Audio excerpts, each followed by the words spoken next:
Hi, welcome to the Tuesday Afternoon Podcast with Ben and Wrenn. In a time when we're learning to lean more on each other, we are doing this because we want to explore ways to live out our faith every day, even on a beautifully ordinary Tuesday afternoon. Hi, welcome to the Tuesday Afternoon Podcast with Ben and Wrenn. I'm Wrenn. And hello, I'm Ben.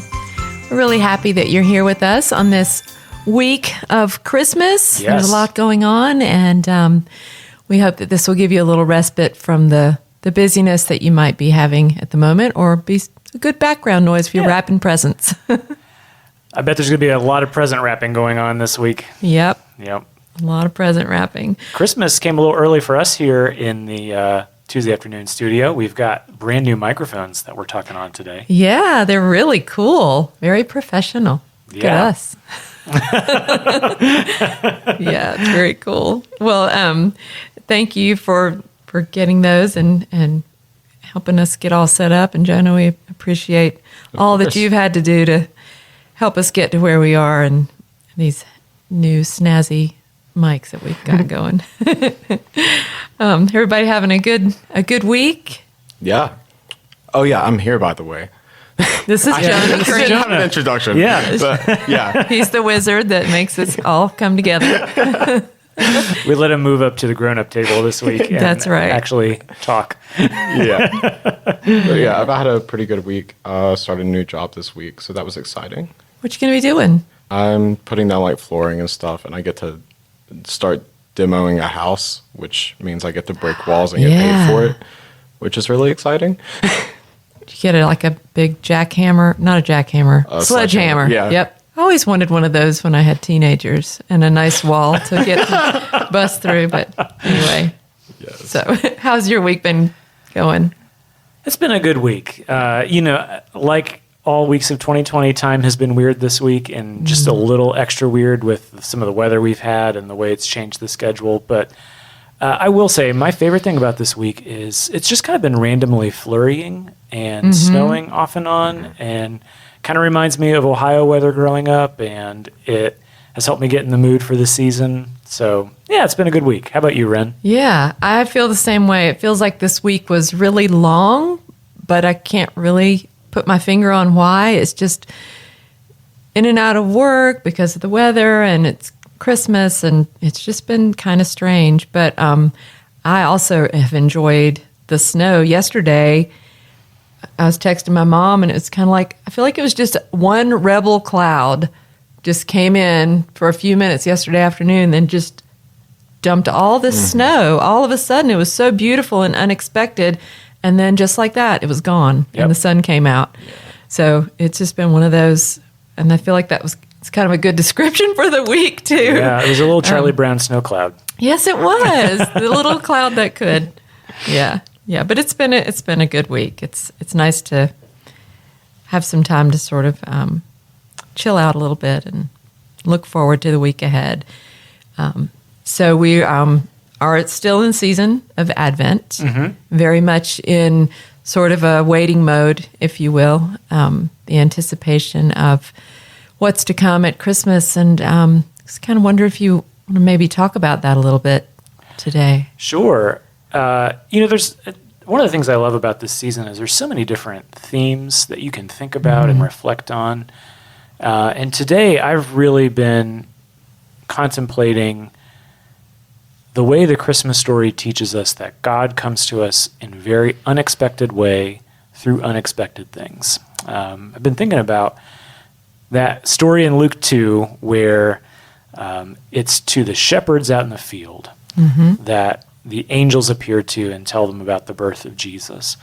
Not to go too much into this, but back then the shepherds were kind of like the least prestigious job that you could have. I don't think very many boys in that time period thought, I want to be a shepherd when I grow up. Right. It was something that happened to you when everything else in life went wrong. Yeah. If you were a shepherd, you were often stereotyped as being a thieving person, an untrustworthy person. They were just seen as rough characters. Yeah. And I think it's incredible that those are the people that the angels appear to first. And those are the people that get why Jesus is so special and are running through the streets singing praises because Jesus is born. So that's just got me thinking today about where is God trying to speak to us today? I don't think God is a very good marketing strategist. I don't think God is using billboards and flashy commercials and best-selling books. Not that God can't speak through those things. But I think it takes some humility and quiet and willingness to look at the things that you're ignoring, sometimes to see what God is trying to tell us. That is so true. And, I feel like in this season of busyness, in any year, it's a season of busyness. And I wonder this year when we are so, everything is so different than what it normally feels like. Are we spending more time just because we have to? Are we spending more time being quiet, being less busy? And in that time, are we more conscious of seeing those small things, those little small ways that God is reaching out to us and showing himself to us? I wonder, if this year of vastly different change has given us maybe more space in which to be aware of what God is trying to show us. I don't know. Well, that's a really good question. It made me think of something I read in a book this week that said, change is when new things are added to your life, but transformation happens when old things pass away. Oh, yeah. And I think there has been a lot of change this year. For sure. But I think there's been a lot of transformation too, at least in my own life, because there's been a lot of things that, for better or worse, you rely on, you depend on, you become maybe codependent on, that are gone. Yes. And that does create space for us to listen to the voice of God.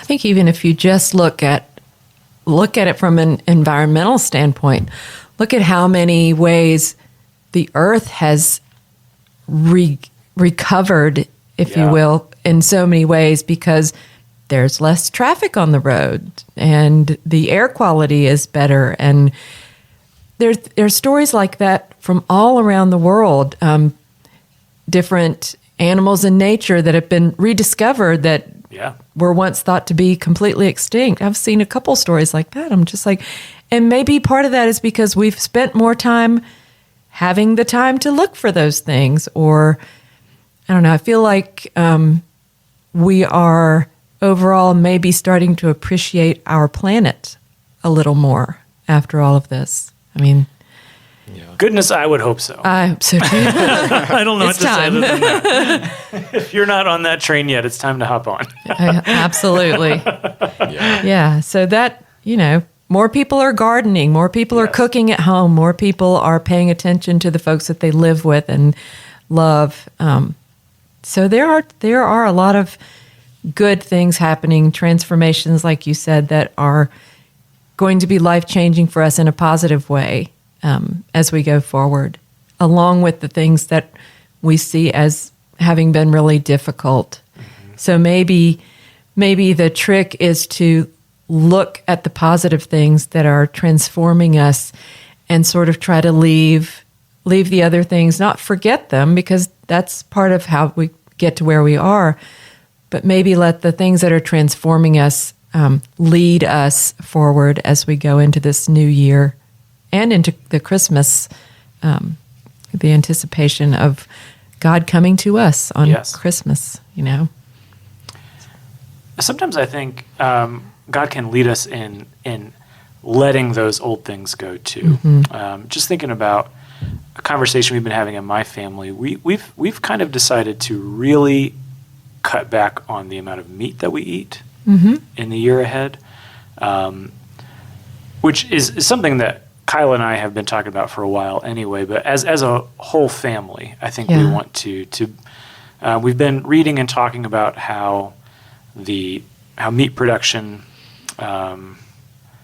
its effects on the environment, Right. its effects on people in poverty in other countries, the amount of deforestation and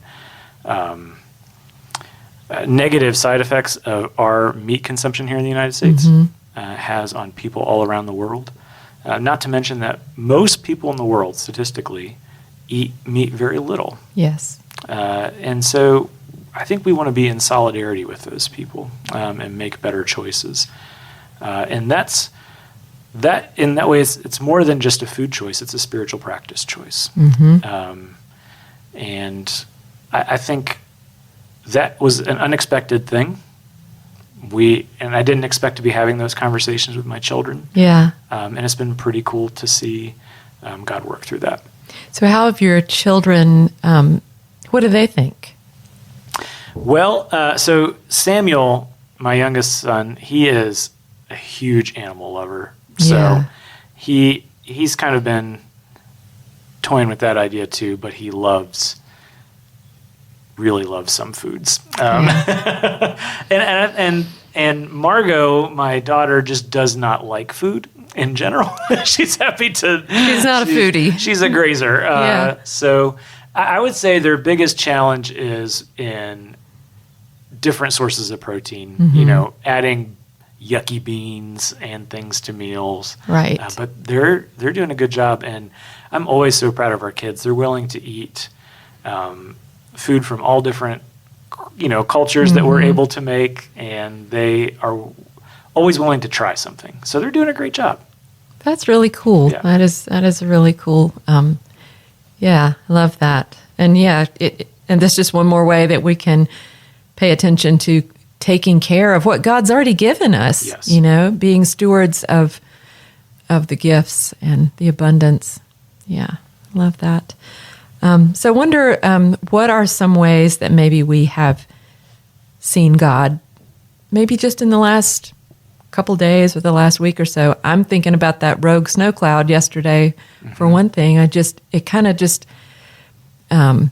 It makes you stop, literally makes you stop for a minute and look out the window and appreciate where we live and the weather and nature. So that's the first one that springs to mind for me. I'm thinking of I mentioned this at Hope Fellowship, but a Zoom call with a coach and mentor of mine. His name is Mike Slaughter. And I went into that call expecting to talk about strategy for the year ahead. And he ended up saying something that I just felt like sometimes the Holy Spirit speaks through other people. Yes. And what he said to me was to let go and enjoy the grace and the gift of this moment. And that was a very transformative thing for me to hear. I don't know why. I was carrying a lot of stress and anxiety over things I can't even articulate. Yeah. God's Spirit spoke to me through that conversation. And it was a transformative moment. Yeah, that's amazing. Yeah, sometimes just a simple sentence that someone says, and they might not even realize it, and you might not even realize it until later, and you go, wait, wow. And that's two moments, really, if you think about it. But I'm thinking about also, and I think I talked about this on at Hope Fellowship the other night. As a child, growing up in Chapel Hill for several years, we attended Chapel of the Cross on Franklin Street, and it was a big Episcopal church. And every year at Christmas, they had a service called Lessons and Carols, where they would there was all the choirs from the littlest kids to the oldest members all together. And anyway, since I've been an adult, every few years I still like to go to Chapel Hill and go to that service. And this was the year that I was going to go back and enjoy that. And my mom and dad would come from Raleigh, and we'd meet up and go together. For obvious reasons, I didn't go this year. And it was making me kind of sad because I was really, looking forward to that. And my husband encouraged me to see if I could find something similar on YouTube. And I found the King's Choir from Cambridge in England. And just that first at the beginning, they sing Once in Royal David's City. Oh, yeah. And it's just one child that sings the opening bar. And I'm in tears from the very beginning. And I just, God really speaks to me. And it's not expected, but every single year when I listen to that or I watch that one child singing in that first stanza, it just melts me. Wow. And it makes me feel like God is right there. And I think that's why. So That's the beauty of the season. God is with us. Yeah, absolutely, for sure. So, let's see. Jonah, do you have any small moments that you want to talk about that you've seen God in the last little bit? I actually, the thing that I was told you about with my car. Yeah, tell them about that. That's so. The other night, I just had not a bad night. It was just full of little things that just piled on top of each other. I had like 2 or 3 light bulbs go out. I stubbed my toe. I broke my bed frame. And just all this stuff was going wrong. And I was hungry. And so I went outside earlier on in the day. My car battery had actually died, and I'd forgotten about it. So I went out, and I got in the car. I was like, dang it, my car battery's dead. And I went inside, and I was so aggravated. I was just like, if God loves me, my car will start. And I went in, I grabbed my key, went back out to the car, and it started like it had a new battery in it. Whoa. I was like, what? But that just like, it's like a really small thing, but also looking back at it was like really powerful because I was just in such a bad mood, and that just made my night so much better. Oh, that's a good story. Yeah. I like that. We had a similar situation with our refrigerator the other night. Our refrigerator is not a spring chicken, for sure. But, it's plugging right along. Well, the other night, when Anna and I were at home, the ice maker started it was just a steady stream of water coming out. And so, this is not good. And John wasn't home yet, so we were like, she'd take the ice, the bucket that it collects in, and she'd take it out of the freezer, and then I would put another container underneath. So she'd dump that in the sink, and then we'd switch back. So it was going pretty fast. It was filling up in 3 or 4 minutes. And anyway, so finally John got home, and he did whatever he does magically to make it stop doing that. And we unplugged the refrigerator because we just knew, when that starts happening, it means your refrigerator, you got to... It's time. Yeah. Right here at Christmas, Well, we put everything in coolers and in the downstairs freezer, and the next day he plugged it in and it started working again. And It's been fine, knock on wood, That's ever awesome. since. So we don't know. But I think it was a sign that you might want to start shopping around. So, but at least we don't have to buy one right this second. So that was a gift. You have a literal grace period. Yes, absolutely. Yes, we do. Yeah, that's for sure. So anyway. Wrenn, do you have any quotes? Yeah, so my quote is really short this week is simplicity is the ultimate sophistication, which it's a Leonardo da Vinci quote, which I think is kind of ironic because he was a fairly complicated fellow for sure. when you think about it. But I love that. And I think in this season, maybe thinking about trying to look at things in a less complicated way could be beneficial. That's a great quote. Thank you. Thank you. Mine comes from the book we've been reading at Hope Fellowship this season by Scott Erickson called Honest Advent. And it actually kind of sparked the train of thought I was having earlier. But here's what he says. The giver of life hides revelation in things we ignore because it is the work of humbling ourselves and asking to have eyes to see and ears to hear that truly transforms our hearts. Wow. Yes. Very true. I love that. Do you have a song this week? I do. So my song this week is a classic, "Oh Holy Night." Yeah. It's just I think it's my favorite Christmas song. My wife Kyla just kind of perpetually walks around the house singing that song at the top of her lungs throughout the month of December, and which is great because it's just got such a beautiful message. Yeah. Chains shall he break. Yeah. And others that I can't think of on the spot. Yeah. You know it. You love it. It's a great song. It is. It's a great song. So that was really smart to think of a Christmas song because It's not a contest, Wrenn. Oh, it's so funny, the contrast. Because mine is You Should Be Dancing by the Bee Gees. Hey. But maybe, like, that's okay. Because we walk around singing Oh Holy Night, and that's so wonderful and uplifting. And then maybe when you change your mood a little bit, you want to put on something else.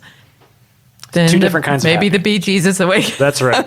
So I watched the documentary about the Bee Gees the other night, which was really, really well done, FYI. And I think it's sort of been on my mind ever since.